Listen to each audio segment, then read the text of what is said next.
आगे मौलाना शाहिद साहब आपकी तवज्जो चाहता हूँ, आप थोड़ा बेदार हो जाएं। और मौलाना रफीक साहब की भी तवज्जो चाहता हूँ कि तुम जितना तराशोगे वो और सेवा होगा। बस इन्हीं बच्चों को जगाना है। और हजरत मौलाना रफीक साहब की भी दुआएं चाहता हूँ, मौलाना शाहिद साहब भी हैं और जैसा कि तमाम जिम्मेदार हैं, यहाँ के रहने वाले जवान हैं, हमारी माँ और बहनें भी हैं कि तुम जितना तराशोगे वाह वाह वो और सेवा होगा। वाह वाह इस्लाम वो पौधा है, काटो तो हरा होगा। क्या बात। अगर मजहब इस्लाम को बदनाम करने की कोशिश करोगे, दीन को काटने की मिटाने की कोशिश करोगे, इस्लाम वो एक ऐसी चीज है जितना इसको तुम तराशोगे, जितना ही काटोगे, जितना ही इसको दबाने की कोशिश करोगे, वो इतना ही भड़कते हुए नजर आएंगे। इसलिए किसी शायर ने कहा है कि तुम जितना तराशोगे वो और सेवा होगा।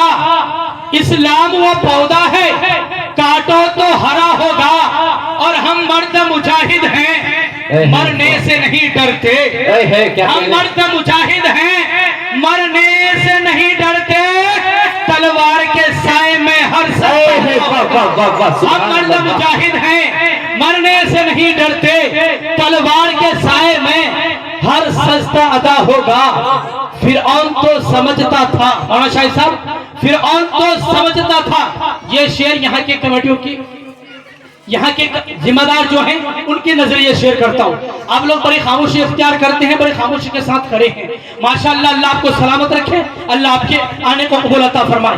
मौलाना रफीक साहब, तवज्जो चाहता हूँ कि तुम जितना तराशोगे वो और सेवा होगा। इस्लाम वो पौधा है, काटो तो हरा होगा। हम मर्द मुजाहिद हैं, मरने से नहीं डरते। तलवार के साए में हर सजदा अदा होगा। फिरऔन तो समझता था भगवान फकत मैं हूँ। फिरऔन तो समझता था भगवान फकत मैं हूँ। नादान ये न सोचा मूसा भी कहीं, नादान ये न सोचा मूसा भी कहीं होगा। तुम जितना तराशोगे वो और सेवा होगा। इस्लाम वो पौधा है, काटो तो हरा होगा। हम मर्द मुजाहिद हैं, मरने से नहीं डरते।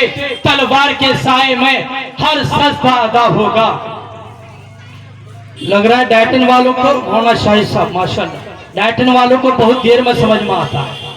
इतनी देर से चिल्ला रहा हूं, अब आपको समझ में आया। जब हाथ में आ गया तो मसला यूं ही सुन लीजिए। एक दो शख्स चाय की दुकान में बैठ करके बातें कर रहे थे। माशाल्लाह, चाय की दुकान में बातें कर, पहले अर्ज कर तो मौलाना रफीक साहब, ये जितने भी इनाम मेरे हाथ में आ रहे हैं ये मस्जिद के सिलसिले में है। जिम्मेदार जितने भी हैं ऐलान करता हूं, ये पैसे पूरी मस्जिद में चले जा रहे हैं। आप लोगों को जिसको भी देना हो वो आ जाए, ये पैसा मस्जिद में जाएगा, मेरे जेब में नहीं जाएगा। माँ और बहनों से भी गुजारिश है, मकतब के बच्चियों से भी और यहाँ के जिम्मेदार से भी। मौलाना शाहिद साहब ने इनाम से नवाजा, अल्लाह को सलामत रखे। दो शख्स चाय की दुकान में बैठ करके बातें कर रहे थे। उसमें एक शख्स ने बखील को सवाल किया कि चाय पीने में नुकसान है या फायदा है। बाबू रख वही रख, सामने में रख, तो हाथ में देने की जरूरत नहीं है, रखो।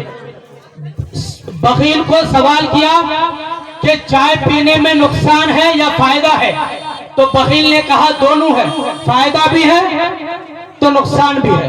तो सभी ने कहा अच्छा बताए, नुकसान भी बताए और फायदा भी बताए।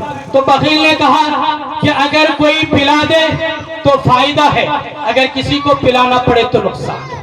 डायटन वाले तो ऐसे नहीं है, अल्हम्दुलिल्लाह लग रहा है। बहुत देर के बाद आप इनाम देने की कोशिश किए, अल्लाह आप सबको सलामत रखे। और मैंने अलल ऐलान कर दे, जितने भी इनाम मेरे हाथ में आएंगे इंशाअल्लाह सब पैसे मस्जिद में जाएंगे। मेरे हाथ में नहीं, मौलाना रफीक साहब के भी हाथ में नहीं, मौलाना शाहिद साहब के भी हाथ में नहीं, जिम्मेदार के भी हाथ में नहीं, बल्कि ये पैसे मस्जिद में जमा होगा। आप जिसको भी देना है आ जाए। अब मैं नाते नबी गुनगुनाने के लिए हमारे सीमांचल के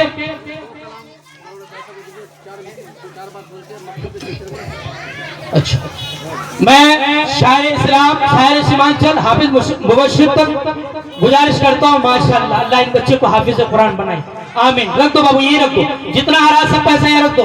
हाफिज मुबश्शिर को बुलाने से पहले हमारे इस इलाके के आलिम दीन हजरत मौलाना शाहिद साहब दामद बरकातुहुमुल आलिया को मैं दावत सुखन दे रहा हूँ कि हजरत दो तीन कुछ अहम बात मकतब के सिलसिले में बताएं, और जितने भी इनाम आ रहे हैं ये सब पैसे मकतब में जाएंगे, ये सब पैसे मस्जिद में जाएंगे। आप देते रहिए, इंशाअल्लाह आपकी कमाई में अल्लाह बरकत देंगे, अल्लाह आपके घर में बरकत अता फरमाएंगे। मैं दावत सुखन दे रहा हूँ हजरत मौलाना शाहिद साहब दामद बरकातुहुमुल आलिया।